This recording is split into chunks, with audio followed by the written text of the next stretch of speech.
Well, welcome back to the Warpath Alliance. I want to thank you for tuning in again.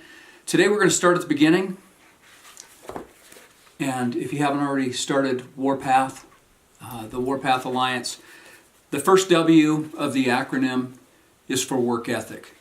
And what I'd like to discuss is the fact that you need to enjoy work. Work isn't just work. You need to get friendly with work. You need to understand that work is your friend. It's always going to be there. It's always in front of you. So you just as well make friends with it and develop a strong work ethic. And that means enjoying the process, understanding that starting something from scratch and building something has value, and it's value that you have added through your efforts. And that's no small thing. That's actually a pretty big deal. And I'd read recently about how people can approach work differently. And I think we all fall into this trap, even when we've got a good attitude and approach work from a good understanding of its value. But sometimes we can get sidetracked with that, or other things go on, or we can be abused by fellow employees, by processes, by bad bosses, bad management, and that sort of thing. In fact, some work is more, to a lot of people, like an abusive relationship. You can be emotionally abused at work, and you can be physically abused, and you can be demotivated, and that takes a toll. So the first thing with a work ethic is understand that work's always going to be there. So you're going to have to get through it one way or another. So you just will make friends with it. And the story I was going to tell you is men building stone cutters that are working on a giant cathedral.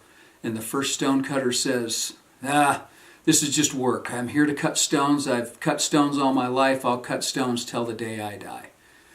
Second worker approaches it differently, and he said, I cut these stones, and it allows me to feed my family and provide them for a better life and to get them all the things that they need. And the third stone cutter approaches it from even another perspective, and he said, yes, I cut stones. I come to work every day. It fulfills my family's needs. It is providing all those benefits.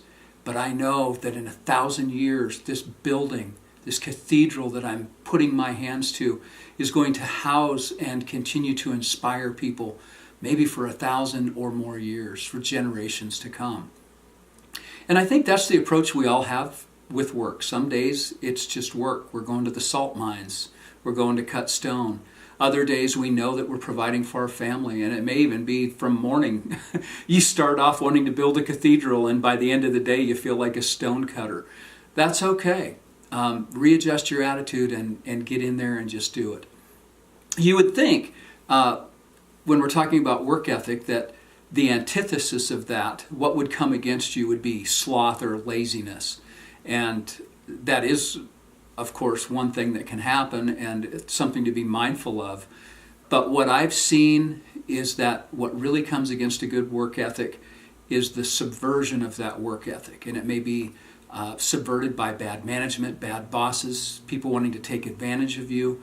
And you become a workaholic. When you become a slave to your work, then the tables have turned against you.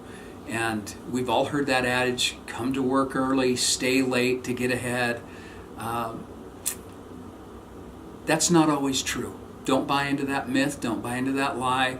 If you're a good manager of your time, you shouldn't have to go that much early. You shouldn't have to work that much later. You need to be managing your work and managing your time. Don't fall into the trap. And don't let someone else convince you that you need to work more hours to get ahead. Dying man, last day, I'm sure you've heard this before. You're lying on your bed.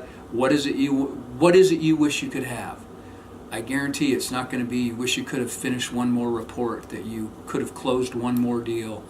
You're going to wish you'd have spent more quality time doing things you wanted with the people you wanted to do them with. So don't get into that trap. The other thing that becoming a workaholic creates is an awful lot of worry.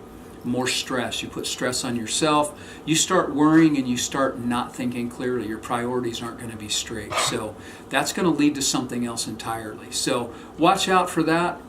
People who worry a lot tend to start second guessing their decisions too. They start what I call wavering. You get wishy-washy. So how do you combat all that? With wisdom. Where are you going to get that? Read, study, meditate. There's safety in a multitude of counselors. Talk to other people. Constantly press in. This is a spiritual battle. The book of Proverbs has more wisdom packed into it than any one single book. If you want to open up a chapter in the good book, take a look at that. Everything that I've read in lots of other leadership and management books is just a retooling of what's already in Proverbs. There's nothing new under the sun. It's all been said, and it's condensed. It's the Cliff Notes version if you go back far enough. So take a good look there. But you're going to need some wisdom, and you're going to need some companionship to get through that phase. So all the best, and we'll see you at the top.